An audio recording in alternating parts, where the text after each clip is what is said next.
Les bendigo en el nombre de Jesús el Cristo. Por gracia de Dios, hemos terminado el cuarto trimestre y la verdad que todo es por gracia de Dios. Por supuesto, no es el final, es un nuevo comienzo.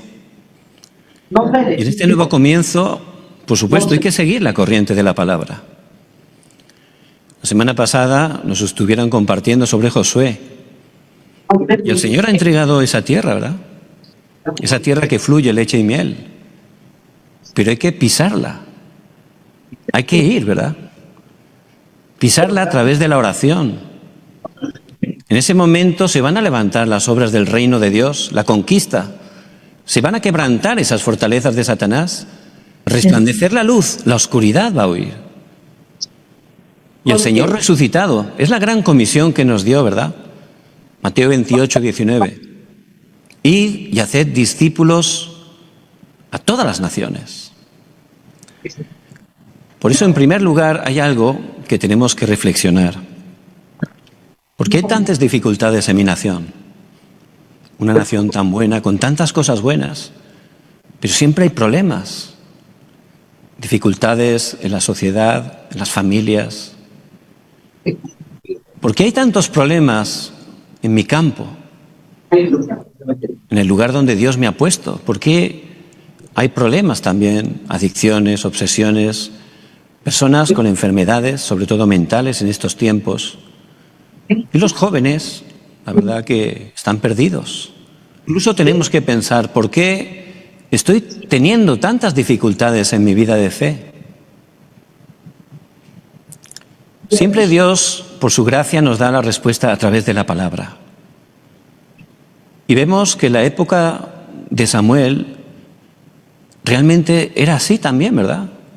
Había graves dificultades. ¿Por qué?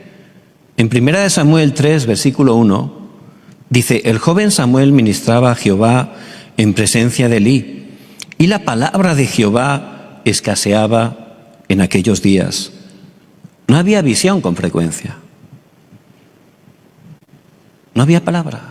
No se estaba haciendo el movimiento de la palabra. Por supuesto, la palabra del Evangelio de Jesús el Cristo. Por eso no había más remedio que venir desastres. Continuamente, guerras. Eran totalmente hostigados, atacados por los filisteos. Incluso les arrebataron el arca del pacto. Porque no había palabra. Nadie estaba compartiendo la palabra. En el tiempo que vino el Señor en su ministerio público, también era un tiempo donde estaba todo lleno de desastres. ¿Por qué era? Desde el Antiguo Testamento, que termina con el libro del profeta Malaquías, hasta el Nuevo Testamento, que comienza con el Evangelio de Mateo, hay un periodo de oscuridad, porque nadie estaba predicando la palabra. Hay un hueco, ¿verdad? Más de 400 años. No había profetas, no estaban haciendo el movimiento de la palabra. Y por supuesto, si no se está resplandeciendo la luz, la oscuridad obra. Satanás no está quieto.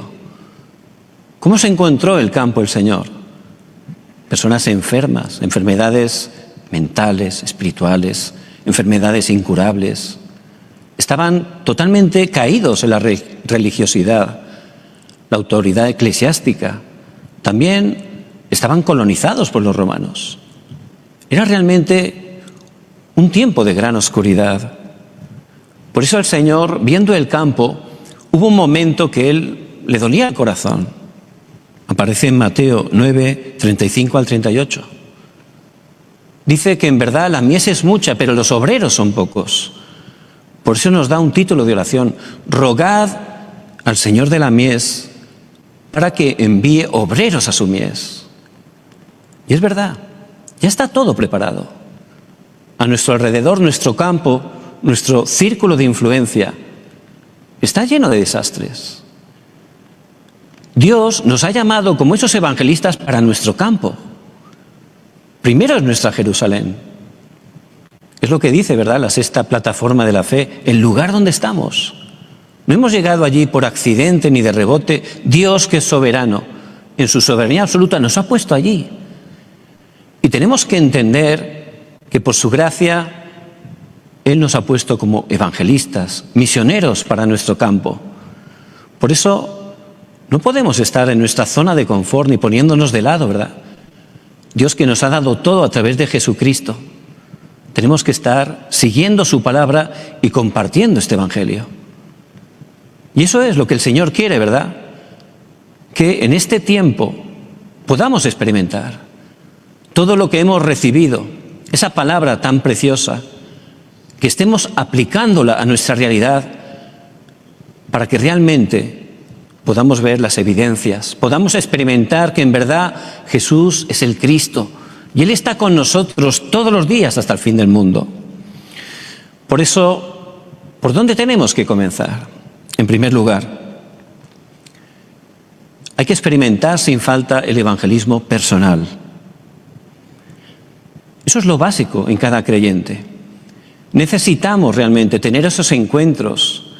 Necesitamos estar preparados para estar compartiendo con claridad, con autoridad, con denuedo, que Jesús es el Cristo.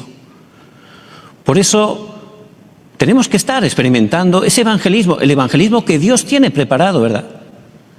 Pero la realidad es que no está funcionando a veces. ¿Por qué? Hay tres cosas que urgentemente tengo que restaurar. Primero, la palabra. Dios siempre, por su gracia, da la palabra. Dios cumple su palabra. Y nosotros, los evangelistas, solo tenemos que entrar ahí, ¿verdad? Pero no hay que entrar solo una parte. Hay que zambullirse la palabra de Dios, como el profeta Ezequiel, en Ezequiel 47, ¿verdad? No solo los tobillos, no las rodillas, los lomos, no, hay que zambullirse totalmente. Dejarnos llevar, tomar la palabra y estar disfrutando de ella, porque en verdad la palabra de Dios es viva y eficaz, como dice en Hebreos 4:12. No es una palabra como si uno lee una novela, ¿verdad? No, es espíritu y vida, es inspirada por Dios. Y nosotros que por gracia de Dios somos seres espirituales, a través de la palabra nos habla, nos mueve, levanta fruto en nuestras vidas. Y Dios, Él siempre da la palabra, especialmente a través del mensaje del púlpito, ¿verdad? Dice en Primera de Tesalonicenses 2:13, por lo cual también nosotros sin cesar damos gracias a Dios, de que cuando recibisteis la palabra de Dios que oísteis de nosotros, la recibisteis no como palabra de hombres, sino según es en verdad la palabra de Dios, la cual actúa en vosotros los creyentes. Pablo está escribiendo a los hermanos de Tesalónica. Tesalónica era una iglesia modelo. ¿Por qué habían podido crecer? ¿Por qué habían podido fructificar? Esta es la llave. Ellos no recibieron la palabra que les dio Pablo y los evangelistas como palabra de hombres, sino que la recibieron como es en verdad, dice, la palabra de Dios. Y cada domingo, Dios que es vivo, Dios que es soberano, todopoderoso, a través del mensajero, el Espíritu Santo obra y nos da la palabra precisa, necesaria, que es respuesta, dirección para nuestra vida, también para esos 6 días restantes de la semana. Y yo tengo que darme cuenta y recibirla de la misma manera, la palabra de Dios para mí. Él me conoce bien, mejor que yo a mí mismo, ¿verdad? Y Dios que me ama tanto porque soy su hijo por su gracia, Él cada domingo, Él me está hablando, me está dando dirección, me está dando respuestas siempre a través de la palabra. Por eso es muy importante, ¿verdad?, que esté preparando mi corazón, incluso desde el sábado, orando y preparando bien una libreta, como están haciendo, y tomando nota de la palabra, luego meditándola profundamente, reflexionándola y sobre todo preguntando, ¿por qué? ¿Por qué, Señor, me das esa palabra para mi vida? Hay que personalizarlo, ¿verdad? Dios es vivo, hay que escuchar la voz de Dios a través de la palabra. Y en primer lugar tenemos que seguir la palabra del púlpito de nuestra iglesia, porque Dios es soberano, nos ha puesto allí por su gracia y Él nos habla a través del pastor. Por eso que estemos entrando profundamente en la palabra. Por supuesto también tenemos que escuchar la palabra de la sede, incluso el diario de oración, ¿verdad?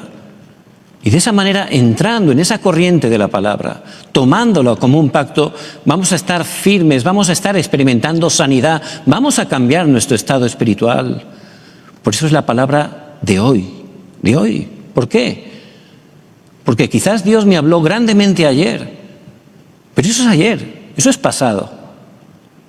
Por eso es, danos el pan nuestro de cada día. Está hablando de eso, de que cada día, con un corazón contrito y humillado, tenemos que estar tomando la palabra, orando con ella y tomándola como un pacto, creyéndola, aplicándola a nuestra vida. De esa manera, ciertamente, el Señor va a levantar grandes evidencias, primeramente en nosotros. En segundo lugar, la oración de hoy. Si yo ya tengo la palabra, ya no voy a orar con mi pensamiento, con mis deseos propios, mis planes. Voy a orar con esa palabra, para que Dios la esté aplicando en mi vida, en mi familia, en mi campo. Porque Dios siempre da la palabra y la cumple. Isaías 48, la palabra de Dios permanece para siempre. Y yo tengo que estar alineándome en ella en oración, cuando oro conforme a la palabra. Ciertamente, Dios da respuesta, no solo orando con la palabra. Muy importante que estemos concentrándonos en oración. En este tiempo la corriente nos habla que estemos orando, concentrándonos en las 7 torres, 7 itinerarios y 7 señales, ¿verdad? Y realmente si uno empieza a tener un tiempo concentrándose en todos esos contenidos tan preciosos que son bendiciones que Dios nos ha dado y que Él va a levantar también en nuestros campos, ahí se levanta una obra de sanidad. Ahí realmente cambia totalmente nuestro estado espiritual. Y por supuesto, estar orando para el evangelismo. Ese es el deseo de Dios. Por eso, no solo ayer oré mucho y fue una bendición, no, la oración de hoy. Hoy. No te afanes por el día de mañana, porque cada día tiene su propio afán, dice el Señor en Mateo 6:34. Hoy. Hoy es un día irrepetible, un día que no vamos a volver a vivir. Y para poder estar disfrutando de este evangelio, como Dios es invisible, ¿verdad?, necesito la palabra de hoy. Y con la palabra de hoy, disfrutar la oración de hoy. De esa manera, ¿qué evidencias se levantarán? La tercera cosa, ¿verdad? El evangelismo de hoy. El evangelismo que es lo que Dios hace, compartir las evidencias. Eso es el evangelismo. Y es muy importante que teniendo esa lista de personas que todavía no han conocido a Cristo, orando por ellas y orando cada día por el evangelismo de hoy, que estemos preparando el mensaje, ¿verdad? ¿Qué palabra vamos a dar en este encuentro, en este lugar donde Dios me envía? Si preparamos todo en oración, si preparamos el mensaje, realmente Dios va a obrar, va a abrir puertas, ¿verdad? Incluso podemos preparar materiales. Por eso, lo más importante, el comienzo, es que esté entrando, experimentando el evangelismo personal. Dios tiene mi campo totalmente preparado, pero la llave es que yo cambie mi estado espiritual. Por eso que esté entrando en esos 3 hoy. Ahí va a empezar esos encuentros, ahí va a empezar ese evangelismo personal. Y en ese momento, ¿qué es lo que hay que levantarse? Lo segundo. El movimiento del aposento alto. Hay que levantar esa torre, ese recipiente. Y eso es el aposento alto. Ese lugar donde esté 24 horas resplandeciendo la luz. Donde se haga el movimiento de la palabra, 24 horas, el movimiento de la vida, el movimiento del poder de Jesús el Cristo. Por eso Pablo, en Colosenses 4, 2 y 3, aunque él estaba en prisión, dice: perseverad en la oración, velando con ella en acción de gracias, orando también al mismo tiempo por nosotros, para que el Señor nos abra puerta para la palabra, a fin de dar a conocer el misterio de Cristo, por el cual también estoy preso. Pablo oraba, incluso estando preso, que Dios le abriera la puerta, pero no era la puerta de la cárcel, la puerta para predicar el evangelio, la puerta para encontrar a esos discípulos preparados. Porque para entrar a una casa hace falta una puerta, si no, no podemos entrar, ¿verdad? Y en nuestro campo están ese tipo de obreros preparados que son la puerta, como Lidia, que al recibir el evangelio va a abrir su casa. Ella casi obliga a Pablo y a su equipo que entraran a su casa, ¿verdad? Y en casa de Lidia se levantó ese movimiento del aposento alto. Empezaron a hacer el movimiento de la palabra. Una vez se tiene ese lugar, ese aposento alto, ya Dios empieza a añadir. Sin ese aposento alto no se puede hacer realmente el movimiento de evangelismo en nuestro campo. Por eso es muy importante. ¿Cómo hay que hacerlo? Por supuesto, muy importante, la persona que abre su casa tiene que ser una persona estabilizada, preparada. Una persona para poder continuar, ¿verdad? Si se hace en casa de alguien que todavía no tiene ninguna fuerza, realmente eso no va a poder continuar. Por eso tiene que ser con personas preparadas. Allí podremos continuamente juntarnos, como hicieron los hermanos de la iglesia primitiva en Hechos 1:14. Y allí los 120, tomando la palabra, orando, realmente empezaron a orar por el evangelismo. Y es lo que tenemos que empezar a hacer. También lo hicieron en el aposento alto de casa de Lidia. ¿Y qué ocurrió? Ya Dios empezó a añadir a la gente. Porque cuando está el recipiente preparado, es cuando Dios envía a las personas. Si el recipiente tiene agujeros, pues claro, no vas a meter ahí un contenido valioso porque se va a perder. Por eso hay que levantar en oración esa torre absoluta, ese aposento alto en nuestro campo para poder totalmente cambiarlo con el Evangelio. ¿Y qué es lo tercero? Hay que estar nutriendo a los discípulos.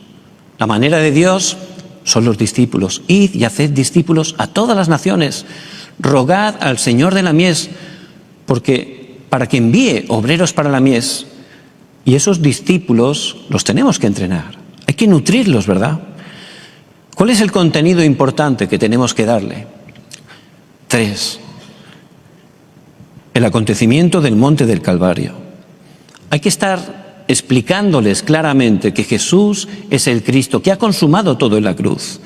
Lo segundo, el acontecimiento del monte del Olivar. Ayudarles en oración a disfrutar del respaldo del trono celestial. Somos ciudadanos de los cielos y hay que enseñarles a orar con fe, disfrutando ese poder. Y lo tercero es el acontecimiento del aposento alto de Marcos.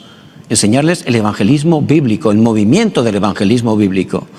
De esa manera, ciertamente, Dios los va a levantar como creyentes maduros, que a su vez ya podremos en su horario comisionar, y allí en cada lugar donde estén se levantará ese movimiento del evangelismo. Por eso les bendigo en el nombre de Jesús el Cristo, que en este nuevo tiempo que Dios permite y nos concede, que estemos realmente desafiando, que estemos tomando el pacto, restaurando en primer lugar el evangelismo personal. Lo segundo, orar para que se levante esa torre absoluta, ese aposento alto, y desde ese lugar, orando, Dios enviará a la gente y luego nutrirlos, ¿verdad?, con ese contenido importante. De esa manera, ¿cuál será el fruto? Es el pasaje que hemos leído. Y perseverando unánimes cada día en el templo y partiendo el pan de las casas, comían juntos con sencillez de corazón, alabando a Dios y teniendo favor con todo el pueblo. Y el Señor añadía cada día a la iglesia los que habían de ser salvos. Ese campo de Jerusalén fue totalmente transformado, cambiado. Y es el poder del Evangelio. Y es lo que el Señor quiere que estemos experimentando en nuestros campos. Por eso les bendigo en el nombre de Jesús el Cristo, que tomen esta palabra, que estén desafiando, que empiecen a disfrutar esa oración de 24 horas.